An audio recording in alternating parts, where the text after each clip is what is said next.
Thank you very much, everybody. It's a great honor to have Prime Minister Mark Carney with us. As you know, just a few days ago, he won a very big election in Canada. And I think I was probably the greatest thing that happened to him, but I can't take full credit. His party was losing by a lot, and he ended up winning. So I really want to congratulate him. It was probably one of the greatest comebacks in the history of politics, maybe even greater than mine. You know? But I want to just congratulate you. That was a great election, actually. We were watching it with interest, and I think Canada chose a very talented person, a very good person, as we spoke before the election quite a few times. And it's an honor to have you at the White House and the Oval Office. And you see the new and improved Oval Office as it becomes more and more beautiful with love. You know, we handle it with great love and 24-karat gold. That always helps too. Right? But it's been a lot of fun. We're going over some of the beautiful pictures that were stored in the vaults that were for many, many years, in some cases over 100 years. They were stored in vaults of the great presidents, or almost great presidents, all having a reason for being up, every one of them. So it's very interesting. But I just want to congratulate you, and ran a really great race. I watched the debate. I thought you were excellent, and I think we have a lot of things in common. We have some tough points to go over, and that'll be fine. We're going to also be discussing Ukraine, Russia, the war, because Mark wants it ended as quickly as I do. I think it has to end. We had some very good news last night. The Houthis have announced that they are not, or they've announced to us at least, that they don't want to fight anymore.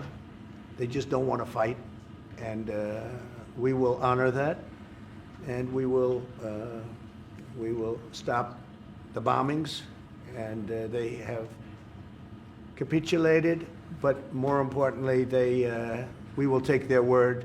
They say they will not be blowing up ships anymore, and that's what the purpose of what we were doing. So that's just news. We just found out about that. So I think that's very, very positive. They were knocking out a lot of ships going, as you know, sailing beautifully down the various seas.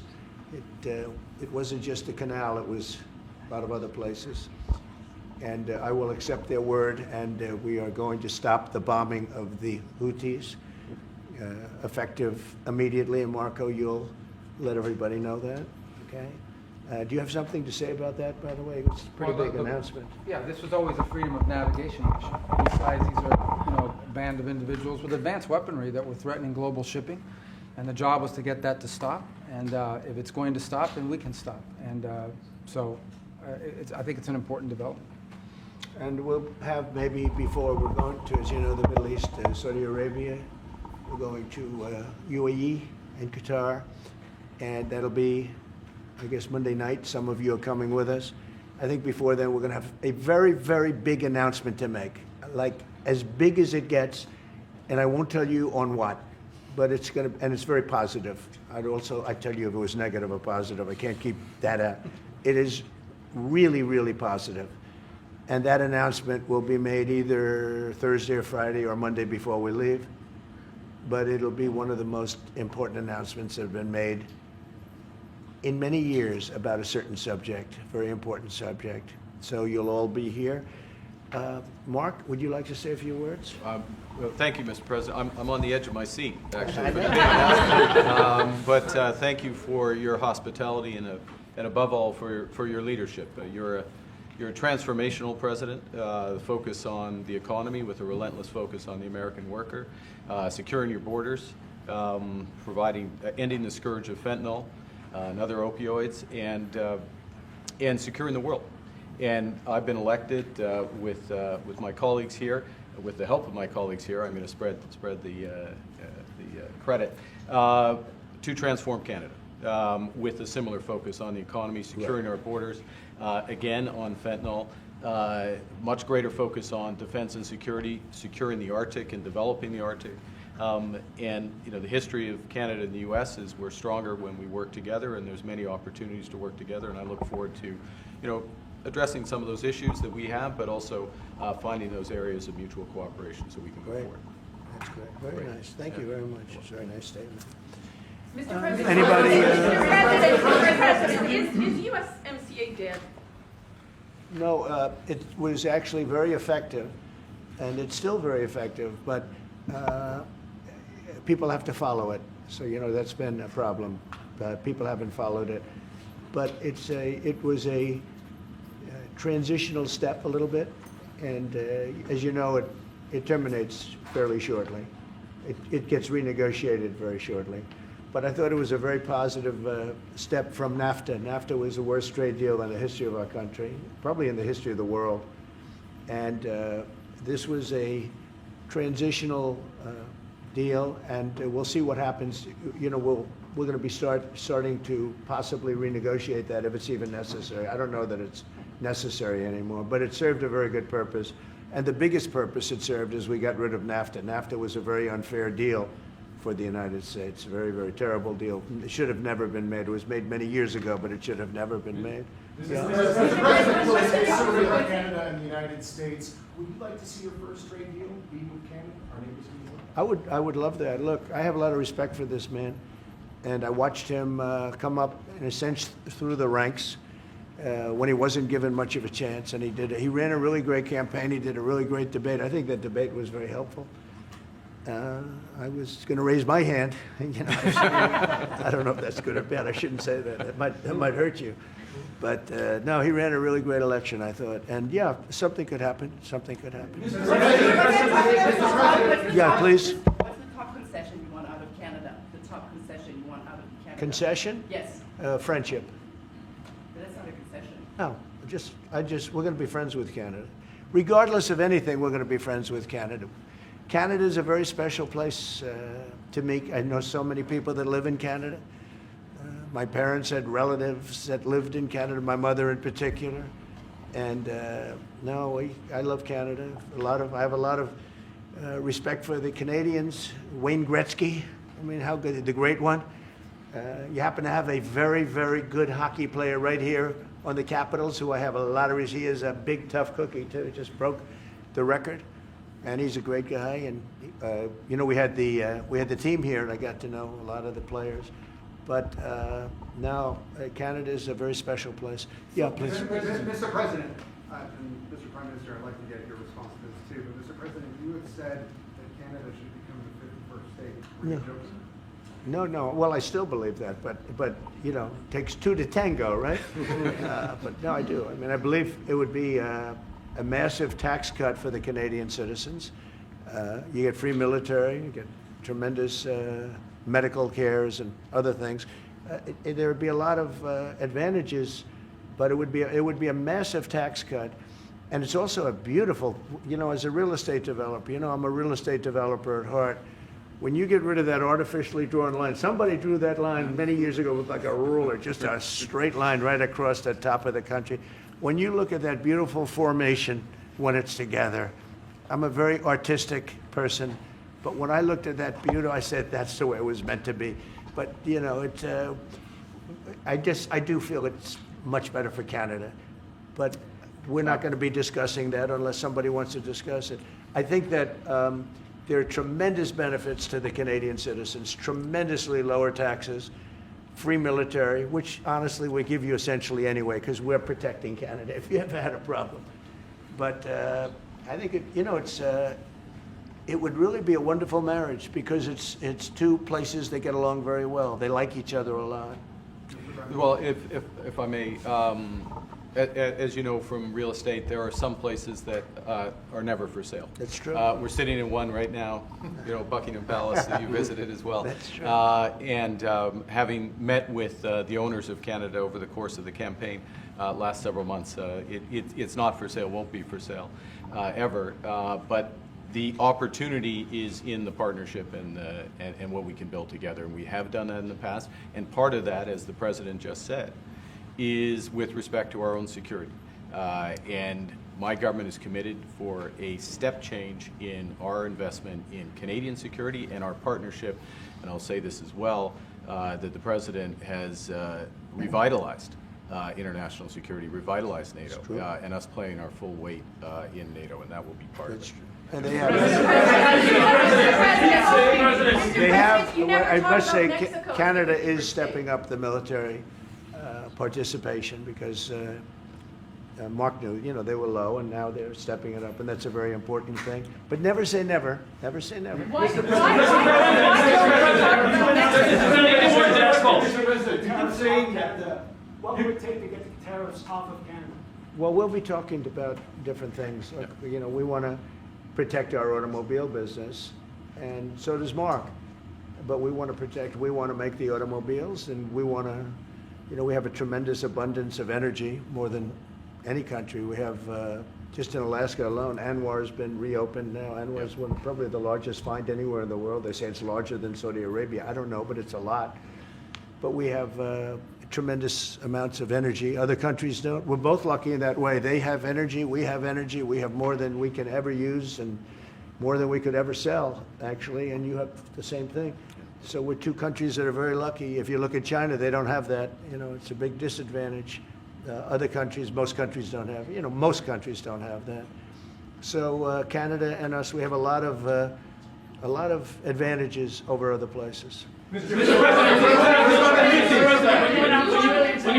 you consider what Mr. Carney just said, that Canada is not for sale, does this make the discussion a little more difficult to start on? No, not at all. No, not at all. No, time will tell. It's only time.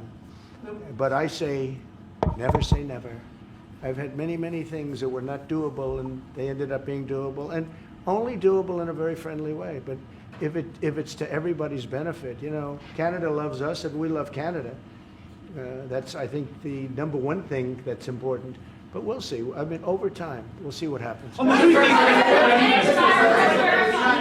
President, China. I was hoping you can clarify something. Earlier this morning on Capitol Hill, Secretary Bessie said that there had been no negotiations yet with China. You have said something different. They want to meet, and they're doing no business right now. And those ships are turning around in the Pacific Ocean. Big turn. Those are big ships. Those ships take about 10 miles to turn. And, you know, we lost $1 trillion to China on trade because of an incompetent president that we had who preceded me, grossly incompetent. You're finding it out more and more now. And by not trading, we're losing nothing. So we're saving $1 trillion. It's a lot. But they want to negotiate, and they want to have a meeting, and we'll be meeting with them at the right time. But you haven't met with them yet. I have not met with them, of course. You would know if I met. I'd tell you. They want to meet, but, you know, we are right now.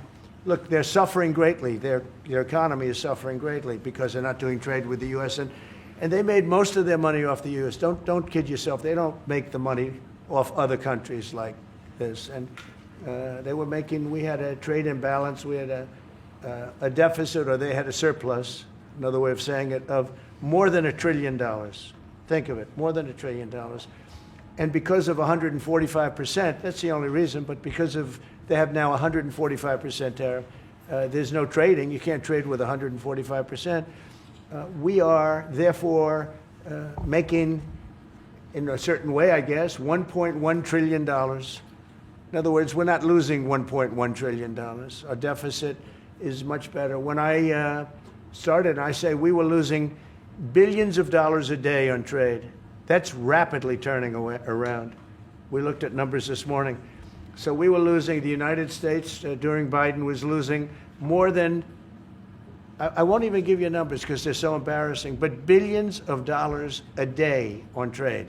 Those numbers are rapidly turning between the tariffs. Don't forget, we're now getting 25% on cars, 25% on aluminum, 25% on steel, and maybe more importantly, massive numbers of companies are moving into the United States.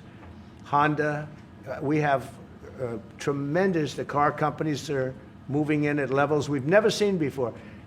The biggest investment ever made in the United States is being made right now. Trillions of dollars. I would say we could be at $9 trillion. You could go back to other presidents, they haven't had $1 trillion for their entire term. Look at Biden. He had bad numbers. People were leaving. They weren't coming in. They were leaving with Biden, and he didn't know the difference. The only thing he knew is people coming in. You know who they were? Illegal immigrants, okay, from prisons, from mental institutions, from all sorts of places that weren't good, from gangs, from Venezuela. They were coming in and they were criminals and murderers, 11,888 people that murdered, and at least half of them murdered more than one person. This is what Biden led into our country. I'm bringing in big companies. We have Apple is investing $500 billion. We have Jensen, as you know, is going to be 500 biggest chip maker, or chip thinker, I call him. He's really a thinker more than a maker. But we also have the maker, Mr. Wei. I get to know them all in the last, it was a cram course, but they're all moving into America because of the tariffs. And I don't think people have appreciated it. Some people do, some of the smart people do.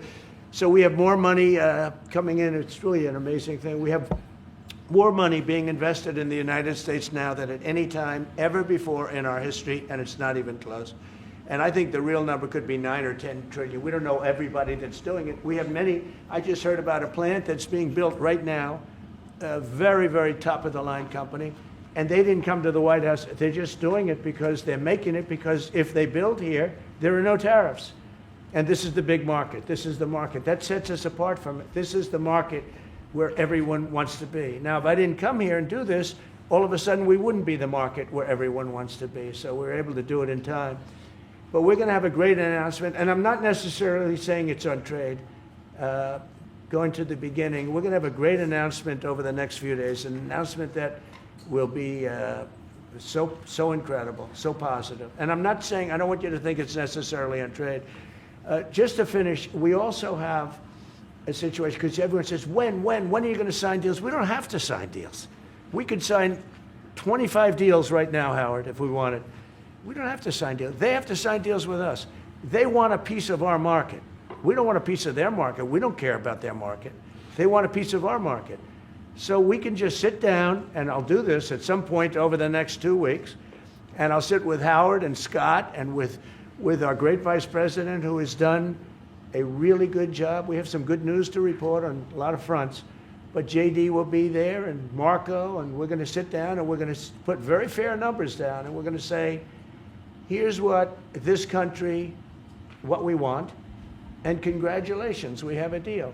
And they'll either say, great, and they'll start shopping, or they'll say, not good, we're not going to do it. And I said, that's okay, you don't have to shop. Now, we may think, well, they have a right, you know, that maybe we were a little bit wrong, so we'll adjust it. And then you people will say, oh, it's so chaotic. No, we're flexible. But we'll sit down, and we'll, at some point, in some cases, we'll sign some deals. It's much less important than what I'm talking about. For the most part, we're just going to put down a number and say, this is what you're going to pay to shop. And it's going to be a very fair number. It'll be a low number. We're not looking to hurt countries. We want to help countries. We want to be friendly with countries. But you keep writing about deals. When are we going to sign? When? It's very simple. We're going to say, in some cases, we want you to open up your country. In some cases, we want you to drop your tariffs. I mean, India, as an example, has one of the highest tariffs in the world. We're not going to put up with that. And they've agreed already to drop it. They'll drop it to nothing. They've already agreed. They would have never done that for anybody else but me. So we're going to put down some numbers, and we're going to say our country is open for business. And they're going to come in, and they're going to pay for the privilege of being able to shop in the United States of America. It's very simple. It's very simple. So I wish they'd keep, stop asking, how many deals are you signing this week? Because one day we'll come and we'll give you 100 deals. And they don't have to sign. All they have to do is say, oh, we'll start sending our ships right now to pick up whatever we want or to bring whatever we want. It's very, very simple. And I think my people haven't made it clear. We will sign some deals. But much bigger than that is we're going to put down the price that people are going to have to pay to shop in the United States. Think of us as a super luxury store, a store that has the goods. You're going to come and you're going to pay a price, and we're going to give you a very good price. We're going to make very good deals. And in some cases, we'll adjust. But that's where it is. And we've been ripped off by everybody for 50 years, and we're just not going to do that anymore. We can't do that. And we can't let any country do that to us. We're just not going to do it anymore. On the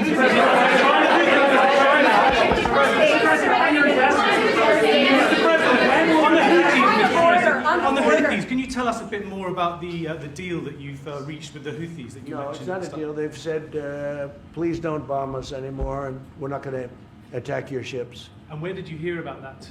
It doesn't matter where I hear it. The very good source, I could tell you.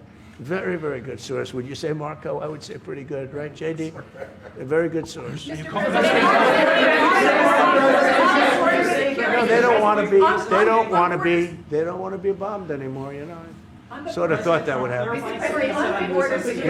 Behind you, please. Clarifying something you said on USMCA, is the U.S. prepared to walk away from that pact? For what pact? USMCA. No. It's fine. It's there. It's good. We use it for certain things. It's there. We have the USMCA is a good deal for everybody. I won't say this about Mark, but I didn't like his predecessor. I didn't like a person that worked for. She was terrible, actually. She was a terrible person, and she really hurt that deal very badly because she tried to take advantage of the deal and she didn't get away with it. You know what I'm talking about. But so you know, we had a bad relationship having to do with the fact that we disagreed with the way they viewed the deal, and we ended it. You know, we ended that relationship pretty much. The USMCA is great for all countries. It's good for all countries. We do have a negotiation coming up over the next year or so to adjust it or terminate it. Yeah. Mr. President, I'll say a word on USMCA, if I may, Mr. President. It is a basis for a broader negotiation. Some things about it are going to have to change. And part of the way you've conducted these tariffs has taken advantage of existing aspects of USMCA. So it's going to have to change. There's other elements that are come, and that's part of what we're going to discuss. Right? During the campaign, Prime Minister Carney talked about the American betrayal. How do you react if Canada decided not to shop in the American store as much as before and decided to partner with other countries? Well, we don't do much business with Canada from our standpoint. They do a lot of business with us. We're at like 4%, and usually those things don't last very long. You know, we have great things, great product. The kind of product we sell, nobody else can sell, including military. Look, we make the best military equipment in the world, and Canada buys our military equipment, which we appreciate. But we make the best military equipment in the world by far. The missiles, the submarines. Everything we have is really top notch. I rebuilt our military during our last term. Stupidly, we gave some away to Afghanistan, which shouldn't have happened. But that was, I think it was the most embarrassing moment in the history of our country. It was just very incompetent people. But if you look, the man that's now the head of our Joint Chiefs, he led the attack on ISIS for me. That's why he's the head of the Joint Chiefs. And Raisin Kane, he was unbelievable. And as you know, we defeated ISIS in 3 weeks. It was supposed to take 5 years. We did it in 3 weeks. And he ran the campaign. I said, I like him. But I knew him before. I went to Iraq, and we agreed to a plan, and that was the plan. And as you know, we did it in record time. So we have the best equipment in the world. We have a lot of things. But Canada, it does a lot more business with us than we do with Canada. Yeah. Mr. President, Your investments, Mr. President, when do you think the investments that you've announced, the trillions, will finally hit the economic data this year? When you're saying about the tariffs? No, about the investments that you've announced. You've announced. Oh, it's hitting right now. Look, they're already starting AI plants. These are not people that look for financing. That's a good thing. You know, in real estate, you get a site, then you have to look for financing, you have to get your zoning, 5 years later you start building, you get a bank, then the bank's no good. These people have massive amounts of cash. The CHIPS Act was a ridiculous thing because that doesn't get them to build. All we did is hand very wealthy companies money. The CHIPS Act that was done by Biden. Billions, we give them billions of dollars. They don't even have to do anything with it. And then if you weren't, if you didn't have, and I don't want to be a wise guy, but if you didn't go with the DEI, if you didn't go with all of the different things, woke, if you weren't woke, you couldn't even use the money. You had to have a certain percentage of this and that and that and that. It's impossible to have. The companies actually complained to me. They say they gave me all this money, but nobody can get these people to do anything. I mean, look, President Obama, and if he wanted help, I'd give him help because I'm a really good builder and I build on time, on budget. He's building his library in Chicago. It's a disaster.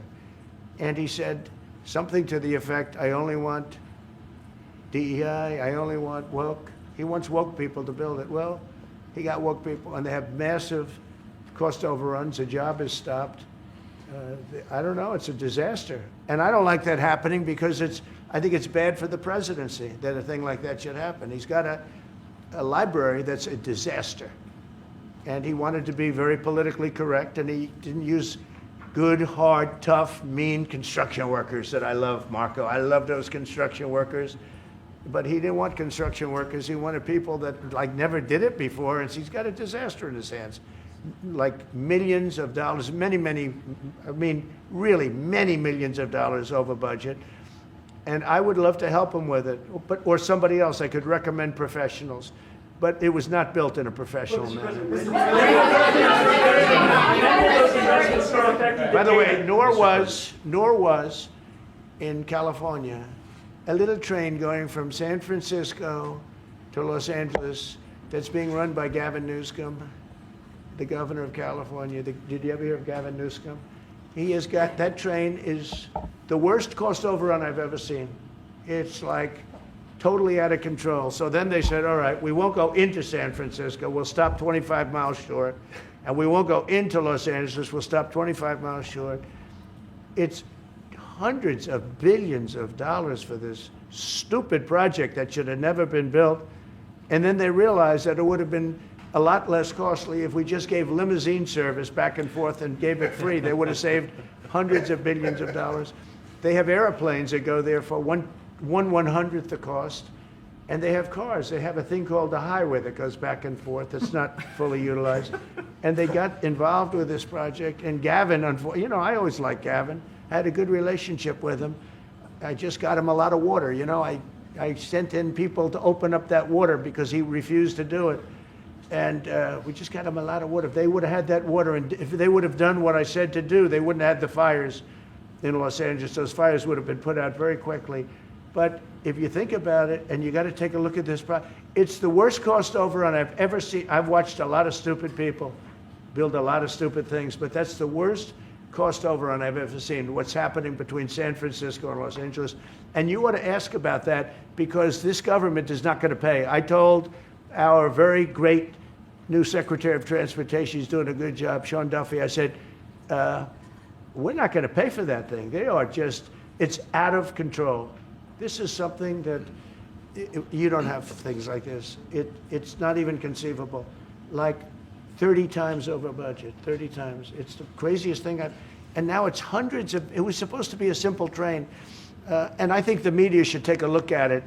And I'd love him to run for president on the other side. You know, I'd love to see that. But I don't think he's going to be running because that one project alone, well, that and the fires and a lot of other things, pretty much put him out of the race. Mr. President, what changes would you like to see to the USMCA? Or what changes would you like to make? We're going to work on some subtle changes, maybe. I don't even know if we're going to be dealing with the USMCA. We're dealing more with concepts right now. Look, right now, we're doing trade. We have trade. They're paying a tariff on cars and steel and aluminum. And I think we have a baseline of 10% or something like that for the tariffs. But we're getting along very well. Right now, going no further, but we have an agreement. We did something with even parts. You want to discuss that, Howard, with respect to Canada, which helps Canada out? Sure. So we've made an arrangement with the car companies that 15% of their USMCA parts are included, and then 15% of foreign parts from the manufactured suggested retail price are not tariffed to help domestic manufacturing really thrive. So it gave them a chance to be able to build their car parts factories if they're going to. A lot of these companies already have factories, and what they have to do is just fill them out. But they're able to build them in the United States, so we gave them a pretty substantial period of time. Just to clarify, Mr. President, is there anything the Prime Minister can say to you today to change your mind on tariffing Canada? Tariffing cars? Tariffing Canada. Is there anything he could say to you in the course of your meetings with him today that would get you to lift tariffs on Canada? No, Why not? just the way it is. What's your 51st state? Yeah. If Canadians don't want it, would you respect that? Sure, I would. But this is not necessarily a one-day deal. This is over a period of time they have to make that decision. Yes, go ahead. Yeah, if I may. Well, respectfully, Canadians' view on this is not going to change on the 51st state. Secondly, we are the largest client of the United States in the totality of all the goods. So we are the largest client of the United States. We have a tremendous auto sector between the two of us, and the changes that made have been helpful. 50% of a car that comes from Canada is American. That's not like anywhere else in the world. And to your question about is there one thing? No, this is a bigger discussion. There are much bigger forces involved, and this will take some time and some discussions, and that's why we're here, to have those discussions, and that is represented by who's sitting around the table. See, the conflict is, and this is very friendly. We're not. This is not going to be like we had another little blow up with somebody else. That was a much different. This is a very friendly conversation. But we want to make our own cars. We don't really want cars from Canada, and we put tariffs on cars from Canada. And at a certain point, it won't make economic sense for Canada to build those cars. And we don't want steel from Canada because we're making our own steel, and we're having massive steel plants being built right now as we speak. We really don't want Canadian steel, and we don't want Canadian aluminum and various other things because we want to be able to do it ourselves. And we, because of past thinking of people, we have a tremendous deficit with Canada. In other words, they have a surplus with us. And there's no reason for us to be subsidizing Canada. Canada's a place that will have to be able to take care of itself economically. I assume they can. I will tell you that Trudeau, when I spoke to him, I used to call him Governor Trudeau. I think that probably didn't help his election. But when I spoke to him, I said, so why are we taking your cars? Why are we taking we want to make them ourselves. I mean, I said, and if the price of your cars went up, or if we put a tariff on your cars of 25%, what would that mean to you? He said, that would mean the end of Canada. He actually said that to me. And I said, that's a strange answer, but I understand his answer. But no, I mean, it's hard to justify subsidizing Canada to the tune of maybe $200 billion a year. We protect Canada militarily, and we always will. We're going to, that's not a money thing. But we always will. But, it's not fair. But why are we subsidizing Canada $200 billion a year, or whatever the number might be? It's a very substantial number. And it's hard for the American taxpayer to say, gee whiz, we love doing that. Thank you very much. We're going to have a very substantial. Thank you.